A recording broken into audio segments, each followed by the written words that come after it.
কয়েকদিন যাবৎ প্রচুর পরিমাণে গরম পড়ছে। এই কারণে প্রায় ঝালঝাল কিছু খাওয়াই হয়নি।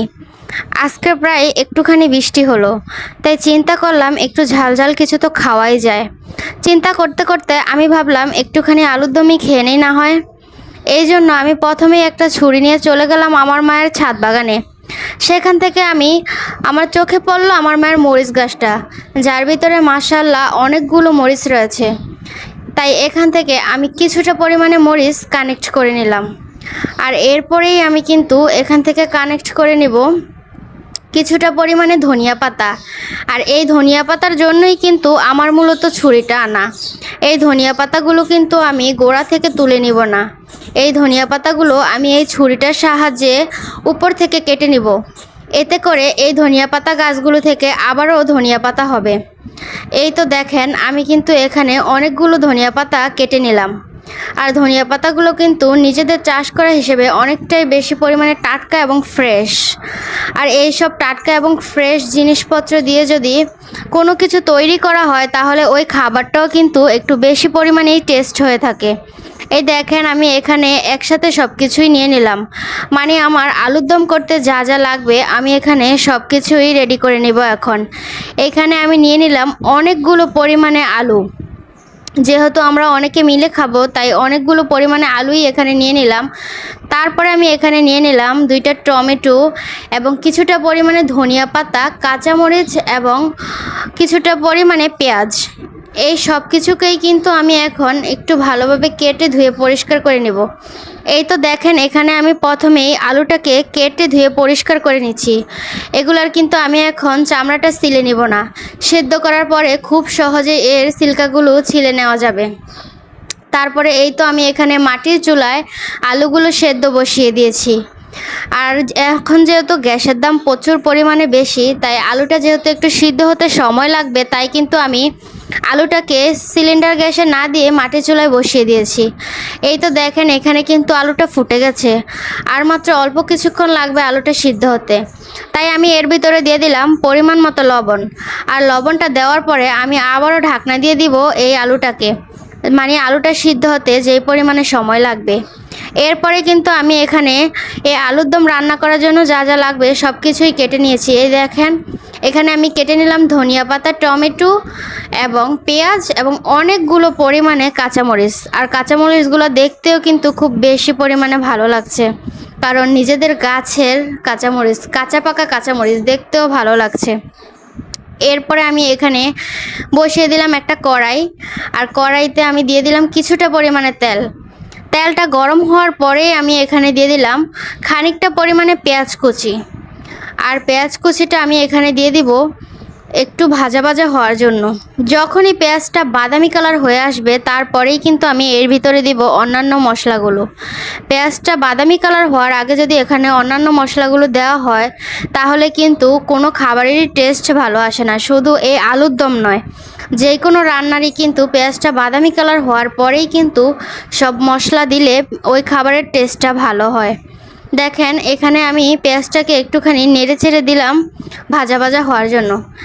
এই তো প্রায় এখানে খানিকটা পরিমাণে ভাজা ভাজা হয়ে এসেছে। তাই আমি এখানে দিয়ে দিলাম কিছুটা পরিমাণে রসুন বাটা। এই রসুন বাটাটা দিয়ে আমি একটুখানি নেড়ে চেড়ে নিব। নাড়ার পরে যখন রসুনের ফ্লেভারটা চলে আসবে তারপরেই কিন্তু আমি এখানে দিয়ে দিব পরিমাণ মতো আদা বাটা। এই তো আমি এখানে পরিমাণ মতো আদা বাটা দিয়ে দিলাম। আর এই আদা বাটাটাকেও আমি ভালো করে পেঁয়াজ, তেল এবং রসুনের সাথে মিলিয়ে নিলাম। মানে এই আদা বাটাটাকেও আমি ভাজা ভাজা করে নেব। আর যখন এই আদা বাটাটা ভাজা ভাজা হয়ে আসবে তখনই আমি এর ভিতরে দিয়ে দিব টমেটো। টমেটো মানে আগে থেকে কুচি করে রাখা টমেটোটা। আর এখানে আমি একে একে সবগুলো টমেটোই দিয়ে দিলাম। আর দেওয়ার পর আমি এটাকে ভালোভাবে নেড়ে চেড়ে দিয়ে দিব যাতে টমেটোটা একটুখানি গলে যায় আর সবগুলো জিনিসের সাথে একবারে মিলেই যায়। তারপর আমি এটাকে খুব ভালোভাবে নাড়াচাড়া করে নিলাম। আচ্ছা, কে কে আপনারা এই আলুর দমটা পছন্দ করেন আমায় একটু জানাবেন। আসলে আমি কিন্তু এই আলুর দমটা খুব বেশি পরিমাণে পছন্দ করি এবং খেয়েও থাকি। আর এই আলুর দমটা কিন্তু একেবারেই স্বাস্থ্যকর। এখানে সব কিছু একেবারে ন্যাচারাল এবং ফ্রেশ, এবং ঝালটা বেশি পরিমাণে দেওয়া হলেও কিন্তু ঝালটা ছিল কাঁচা ঝালের। যার ইচ্ছে সে কিন্তু মরিচ কামড়ে খেতে পারবেন, যার যে কম ঝাল খাওয়ার সে কিন্তু মরিচটা অ্যাভয়েডও করতে পারেন। তাই আমি এখানে দিয়ে দিলাম পরিমাণ মতো হলুদের গুঁড়া, পরিমাণ মতো লবণ এবং খানিকটা পরিমাণে জিরা গুঁড়ো দিয়ে আমি কিন্তু মশলাগুলোকে একত্রে ভালোভাবে কষিয়ে নিলাম। আর কষানোর পরে এখানে যখন একটুখানি তেল উঠে আসলো, আমি এর ভিতরে দিয়ে দিলাম কিছুটা পরিমাণে পানি। আর এই পানি দেওয়ার কারণে কিন্তু এই মশলাটা আর একটু ভালোভাবে কষানো হয়ে গেছে। আর যখনই মশলার উপরে তেল উঠে এসেছে তখনই কিন্তু আমি একে একে সবগুলো আলু এর ভিতরে ছেড়ে দিলাম। আর দিয়ে আমি কিন্তু আলুটাকে একটুখানি নেড়ে চেড়ে নিলাম, মানে মশলার সাথে কিন্তু একসাথে মিলিয়ে নিলাম আমি আলুটাকে। আর মিলিয়ে নেওয়ার পরে দেখেন এখানে কিন্তু খুব সুন্দর একটা কালার এসেছে। আর এই জিনিসটা যতটা ধীরে ধীরে বাড়তি হবে ততটাই কিন্তু কালার এবং টেস্ট খুব ভালো আসবে। তারপরে আমি এখানে দিয়ে দিলাম অনেকটা পরিমাণে ধনিয়া পাতা। আসলে এই আলুর দমের টেস্টটা কিন্তু বাড়তি করে এই ধনিয়া পাতাটাই। আপনি একটু বেশি পরিমাণে ধনিয়া পাতা দিয়ে দিবেন এই আলুর দমের ভিতরে, তাহলে দেখবেন খেতে কিন্তু খুব ভালো লাগবে। এই আলুর দমটা আপনি কিন্তু চাইলে মুড়ির সাথে মাখিয়েও খেতে পারেন।